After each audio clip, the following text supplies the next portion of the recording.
5 মাসের কন্যা সন্তানকে মেরে আত্মঘাতী হওয়ার চেষ্টা মায়ের, অভিযোগ এলাকাবাসীর। শনিবার ভোররাতে ঘটনাটি ঘটেছে জলপাইগুড়ি জেলার ময়নাগুড়ি ব্লকের শ্রীলঙ্কা এলাকায়। স্থানীয় বাসিন্দারা জানান, ঘটনার সময় ওই মহিলার স্বামী বাড়িতে ছিলেন না। পেশায় দিনমজুর স্বামী মলিন রায় রাতে কাজে বেরিয়েছিলেন।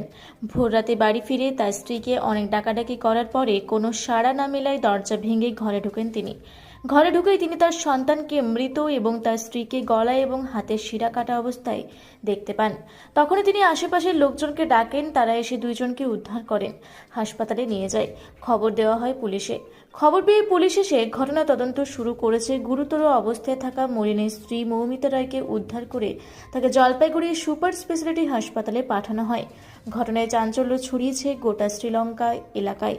ঘটনা তদন্তে নেমেছে ময়নাগুড়ি থানার পুলিশ। এই যে কোন জায়গার কি হয়েছে? এটা শ্রীলঙ্কা মানে ময়নাগুড়ি থানার বাসিন্দা। কি কি কি হয়েছে ঘটনাটা হচ্ছে, পুরো ঘটনাটা তো আমি দেখি নাই, শুনছি আর পরে দেখছি আর কি। ঘটনাটা ঘটছে যখন রাত্রেবেলা সুইসাইড করার চেষ্টা করছিল। সম্ভবত হয়তো বাচ্চাটাকে বালি চাপা দিয়েই হোক বা ওই ধরপড়ের চাপে হোক, বাচ্চারা মারা গেছে দেখছি। তারপরে ভদ্র মহিলা নিজে সুইসাইড করার চেষ্টা করছে। সুইসাইড করার চেষ্টা করছে না, গলা প্রথমে কেটে দিছে, তারপরে হয়তো হাত কাটছে, নাকি আগে হাত কাটছে তারপরে গলা কাটছে, সেটা তো আমি দেখি নাই। কিন্তু পরে যখন রক্তাক্ত অবস্থায় আপনি দেখতে পাবেন। মানে অনুমান হচ্ছে যে প্রথমে বাচ্চাটাকে মারছে, তারপরে আর কি নিজে আত্মহত্যা করার চেষ্টা করছে। পুলিশ তো আসছিল না? হ্যাঁ, পুলিশ আসছে, আইসি আসছে। আচ্ছা আচ্ছা, এটাই আর কি। বডি নিয়ে গেছে? না, বডি তো আমরা প্রথমেই হসপিটালে পাঠিয়ে দিছি। কখনের ঘটনা এটা? এটা আমরা মানে বিশেষ করে আমি বুঝতে পারলাম ধরো 5টার দিকে। ভোর 5টা? আচ্ছা, বাড়িতে কোনো অশান্তি ব্যাপার ঝামেলা কিছু হয়েছিল? এরকম তো শোনা যায়নি, হয়নি। আচ্ছা, কোনো অশান্তির জেদ ছিল না। আচ্ছা আচ্ছা, ঠিক আছে। আপনার? বিমল। আচ্ছা, কি হয়েছে ঘটনাটা? তো আমি কিছুই জানি না। আচ্ছা ঘটনা হচ্ছে সকালবেলায় এই ঘটনাটা ঘটে। আচ্ছা, সকাল দেখি যে এরকম বৌমা উঠে না, ইয়া করে না, আচ্ছা।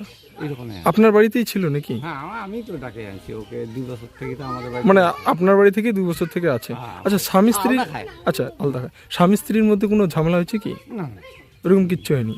আমাদের সাথে ঝামেলা নেই, স্বামী স্ত্রীর সাথে ঝামেলা। আচ্ছা, কি দেখতে পেলেন আপনি? আমি কীভাবে বলবো এখন?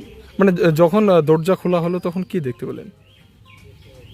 দরজা খোলা হলো তখন দেখি বাচ্চাটা মারা গেছে। আচ্ছা, তারপর কীভাবে মারা গেল জানি না। আচ্ছা, ওনার রক্ত ছুটছে। মানে আপনার বৌমার? হ্যাঁ। আচ্ছা, তারপর কি করলেন? হাসপাতালে নিয়ে গেলেন। আচ্ছা, পুলিশ আসছে? হ্যাঁ, পুলিশ আসছে। পুলিশ এসে কি বললো? কি তদন্ত করে গেলাম আমি জানি না, আমি তো এখান থেকে আসলাম। আচ্ছা আচ্ছা, হাসপাতালে গেছেন? আপনার নাম বিমল। আর আপনার বৌমার নাম? মৌমিতা। আর ভাইস্তার নাম?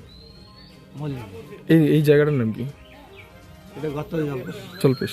ঠিক আছে। আপাতত দেখি নেই, কিন্তু যেটুকু আমার কানে শোনা আর কি, ফোনে আমি সকালবেলা 6টা নাগাদ আমাকে এইখান থেকে ফোন করার পরে আমি শুনি যে এরকম ঘটনা ঘটছে।